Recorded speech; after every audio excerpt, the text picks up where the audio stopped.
Knicks on an 8-game winning streak, baby! 4th in the East. Eat this, motherfuckers! Woo! Knicks fans are celebrating, and rightfully so, but there are people who don't like it. I've been getting a lot of tweets that are like this. Oh, this is so very sad. Oh, you think this is sad? Try rooting for the Knicks for 20 fucking years, motherfucker. You can't hurt me. Nothing you say can hurt me anymore. Knicks fans are so pathetic. You know what's pathetic? You have fucking 2 likes on this tweet. The Knicks win 17 games, and they get more people watching their games than the fucking Nets. That's pathetic. 4 seed in the East, and they're throwing a party. Yeah, we're throwing a party. That's home court. I'm not going to take fucking advice from a San Diego Padres fan. I'm sorry, I'm just not going to do it. Well, at least the 4th wave of COVID will be taking out Knicks fans. 50,000 COVID deaths in New York City, motherfucker. It's funny? Is that funny to you? It's funny that people are celebrating after suffering that kind of darkness? That's hilarious to you? Let's see who wins the championship. Yeah, let's see. Let's see who fucking wins the championship. Expert Nets analyst? Tell me when KD, Harden, and Kyrie managed to all get on the court at the same time, because it hasn't happened yet. Welcome to All Caps. Yeah. Big win for the Knicks last weekend on Sunday. Zion Williamson, of course, is the left-handed bowling ball, rippling with muscle, iconic specimen who formerly played at Duke with the Knicks' RJ Barrett. And he was asked after the game, after the Knicks trounced the Pelicans, what do you think of playing in the Garden?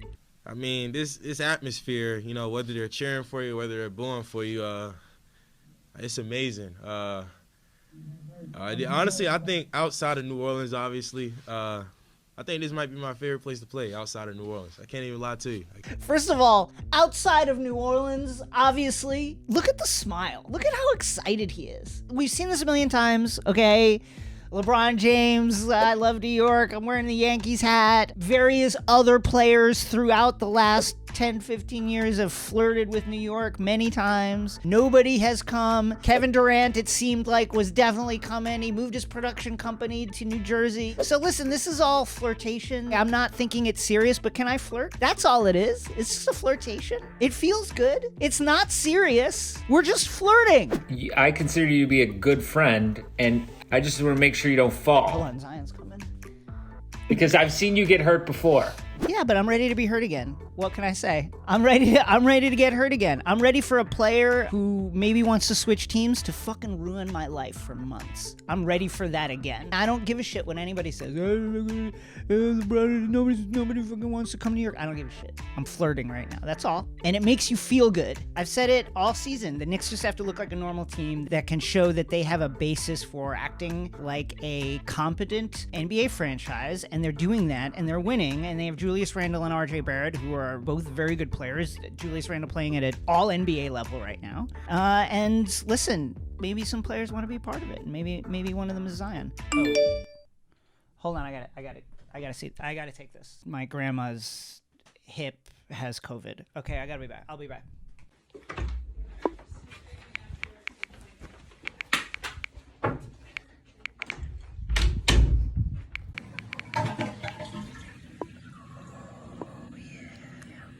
I think it's something to watch down the road, Greeny. I think if you followed Zion Williamson closely, he doesn't just talk to talk, and he's pretty particular in what he says and when he says it.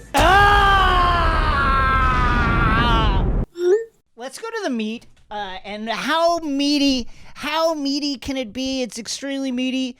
Have you ever thought about identity, personality? Listen, late one night, a story bubbled up out of the depths of Lakers Twitter. And it is a doozy, folks. It involves romance, intrigue, people who are perhaps not the people that they purport to be. Let me see if I can break it down for you. So, there was a Lakers influencer named Vivian Flores. She was active on social media, talking about the Lakers constantly. She co-hosts a podcast with a fellow named Josh Toussaint. Now, apparently, Vivian, it seemed, had at some point disappeared. And also, while she was missing, it was particularly urgent because she was undergoing a treatment for leukemia. She was later found. Now, as this was happening, social media and people from Lakers Twitter started digging into Vivian's social media posts, and it quickly became clear that all of her pictures are photoshopped. Like, legitimately all of them. For instance, here is a picture of Vivian in a Lakers jersey with a Bitmoji over her phone and a clearly photoshopped face over the neck. Here is a photo, 2 photos of Vivian playing basketball overseas. And she was, I guess, such a big deal that much like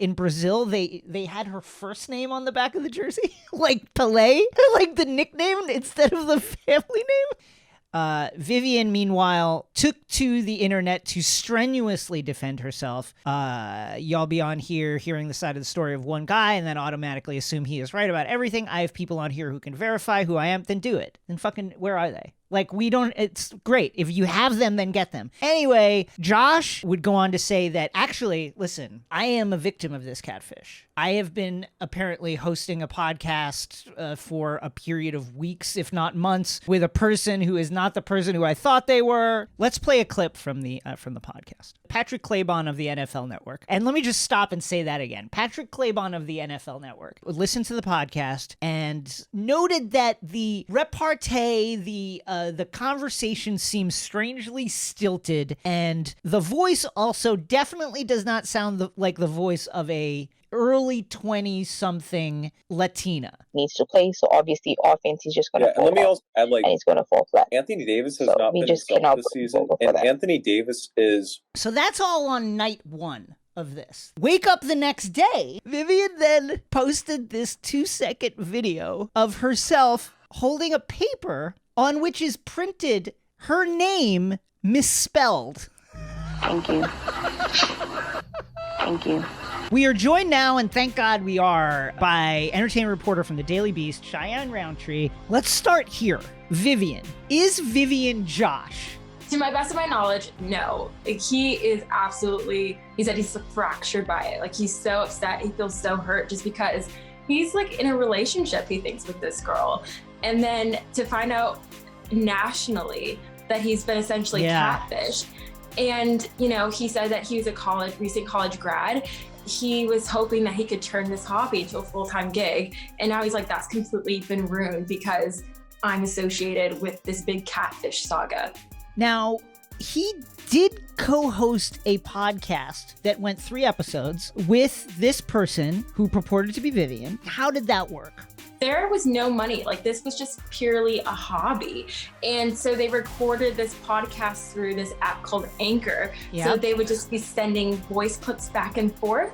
And he tried to get her on live, but he was just like, she always had this excuse.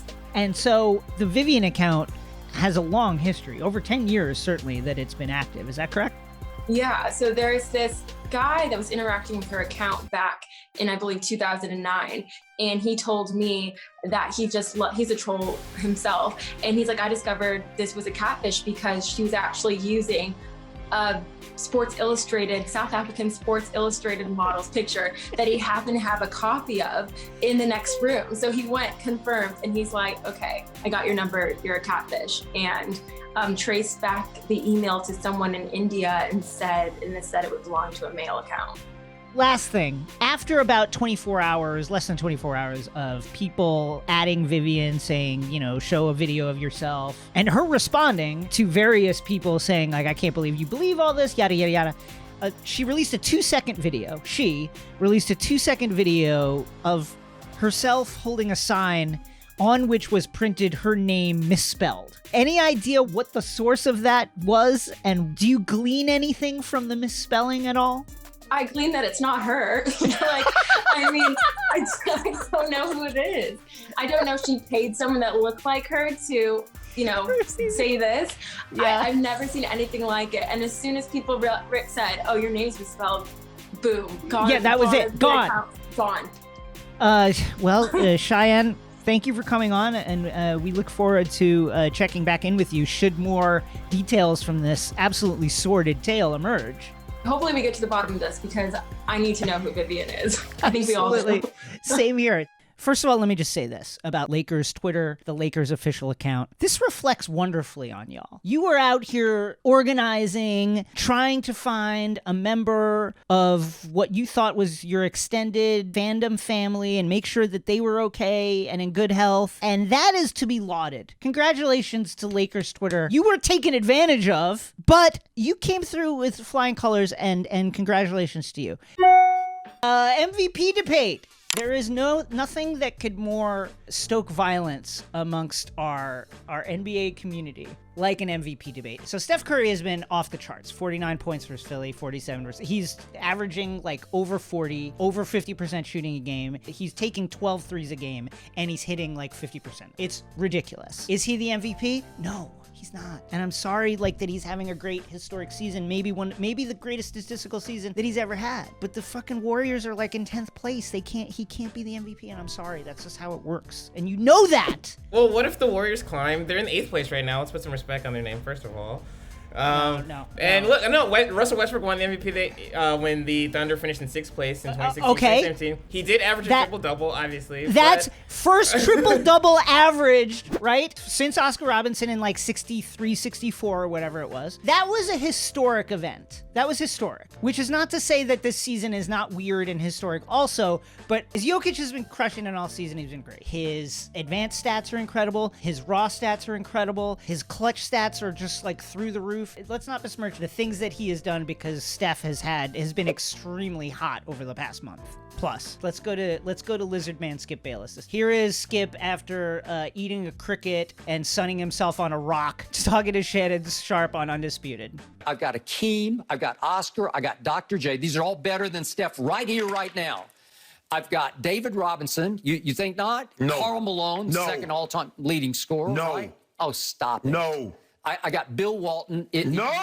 Oh, stop it! No! Let me just say this. This is where Lizard Man Skip Bayless might actually be the best comedian ever. Bill Walton? Listen, we all love Bill Walton. Bill Walton, of course, won a title as the best player on a very good Blazers team in 1977. He then broke his foot and was a shell of a player for much of the rest of his career. The idea that he is better than Steph in an all-time conversation is fucking insane. And Lizard Man Skip Bayless, he knows this. He knows it. That is actually where I came around. I'm like, is Skip actually a genius? To say and not break Bill Walton better than Steph.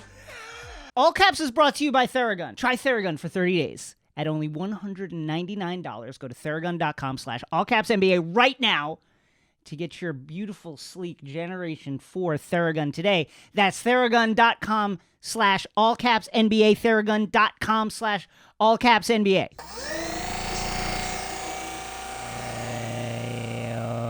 The MVP debate. The MVP debate is over. It's Jokic. It's been Jokic. Embiid's been out too long. LeBron is out. And Steph Curry is having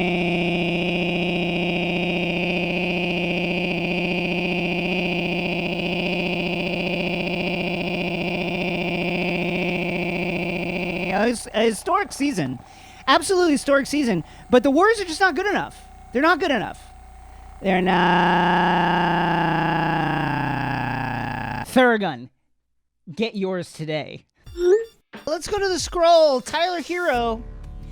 So this is one of those stories where if it wasn't for the fact that Ethan Skolnick and Ira Winderman, who really are legitimately like Heat insiders and have good contacts with inside the Heat organization, if it wasn't the fact that they reported this, I'd be like, yeah, whatever. Apparently the Heat are concerned that Tyler Hero is too famous. Here's the quote. Tyler Hero chose to become a celebrity, Ira Winderman said. He chose to become something outside the game. As is his right. Thank you for adding that, Ira. He's not doing something outside the fucking Constitution. Thank you very much, Ira. With his breakfast cereal and his Tyler Tuesdays and his Chipotle bowl, and that's all well and good. But you know what? Other players, when they see a player doing that before they've truly reached it, I don't know if I want to say there's jealousy. They sort of take a scant view of the guy and say, wait a minute, buddy, you haven't done anything yet. Then Ethan Skolnick says, ultimately, the team starts to get a certain level of concern. In this particular case, the team has been concerned for months now. Now, Tyler has not been playing great, right? Sophomore slump. Surely, if he was still crushing it, shooting 40-something% from three and moving the ball and hitting his shots, there would not be this concern, but there is. That said, why can't we let this kid live? He's 20, legitimately can't buy alcohol. He's 20 years old, okay? What would any of us be doing if we lived in Miami, we were an NBA player, we were photogenic, and we were honestly also a pretty good player? Now, I think this should be celebrated. Guess what, Heatles and Heat fans? Pat Riley, fucking all of you. You're not going anywhere this year. You're not gonna win the finals this year. Who fucking cares? Can Tyler Hero be in love this once? This is a special summer for him. As Ira noted, you do have the right to live your life. Sabonis. Here is Domantas Sabonis making a bad play. Out of position, man. Oh, Sabonis tipped it in. Sabonis tipped it in. I love the call. Sabonis tipped it in. Oh my God. But here's the thing. It was 115-123. It didn't matter. You guys were fucking getting smoked by the resurgent Hawks with less than a minute in the game. Is it embarrassing? Absolutely yes. But that happens sometimes, okay? And you were being active. You were trying to get the rebound. You could have waited for it to fall to you because nobody else was boxing out. You didn't need to be that aggressive about it, but we've learned a lesson, and we move forward. I hate it. I hate the play, but here's Dame on Twitter. So, Lord Treesap on Twitter starts off with, Dame, how's your hamstring? I need you guys to win 42 games this year or I lose my house. Huge fan, even if I'm in the mansion or homeless. And here's Damian Lillard, say less. Yes, absolutely. Lord Treesap, seek help. You can't gamble away your home and on the Blazers. If you want to do it on GameStop, if you want to do it on Dogecoin, if you want to do it on Pokemon cards, it's a fucking COVID shortened season. Why are you gambling on win total? You fucking idiot. Don't gamble on that this season. Why? You deserve to be homeless, you fucking dumb bitch, Treesap. I hate it. Wait, so do He's you the Lord. Well, That is Lord hate it. Tree Sap to you. Sorry, sir. Lord, I didn't mean to leave your title out of it. I didn't mean to do that. Lord Treesap. Let's swerve out of NBA for just 1 second. Derek Chauvin was found guilty on all charges. Fantastic accountability, finally, for a police officer who murdered a black citizen. The brands stepped in. Always a dangerous moment when the brands feel that they must say something. If you were a brand, I would ask you to reconsider this. No one is sitting around being like, God, I wonder what Campbell's Chunky Soup thinks about the Derek Chauvin trial. Here is perhaps the worst, certainly the worst response to the guilty verdict. It is the following still active tweet from the Las Vegas Raiders. It's still up. I can breathe. With the date, 4/20/21. People reacted with absolute shock and dismay at this. Social media managers, again, we've talked about it a lot. They don't make calls. Social media managers don't have the juice to say, you know what? Let's put up something for the Derek Chauvin trial. I think that would be cool. Just trust me on that. I'm going to make that call. No. Calls like this come from the absolute top.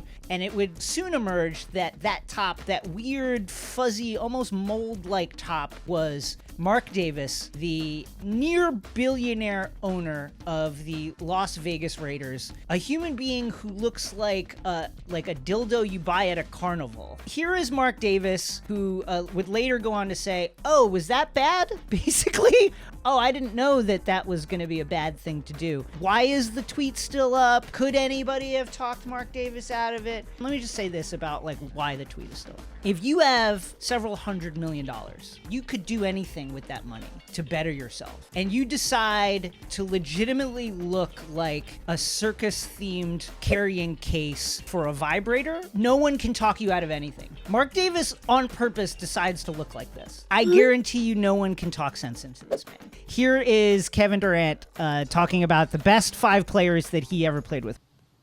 Kyrie, James. Cool. James. Harden. The fucking ASMR level sound production is yeah. Kyrie, why does this host sound like he's fucking? Steph. Steph. Clay. Clay.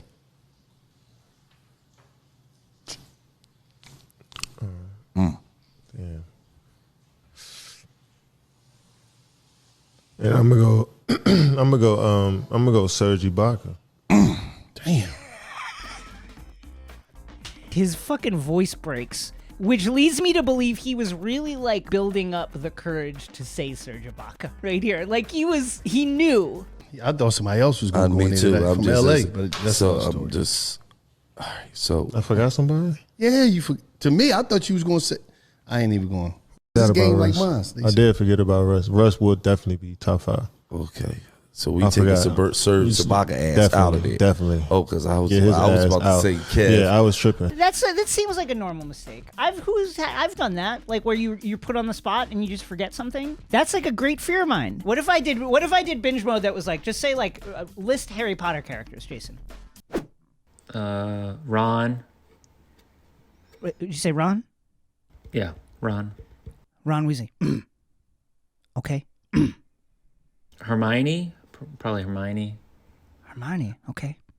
I'm gonna go with Yeah. Lucius Malfoy. Damn. Shit. Damn. Wow. Pfft, man. I don't know. I thought you. I mean, Harry Potter is the name of the fucking book series. You know what I'm saying? I love it. I love that clip.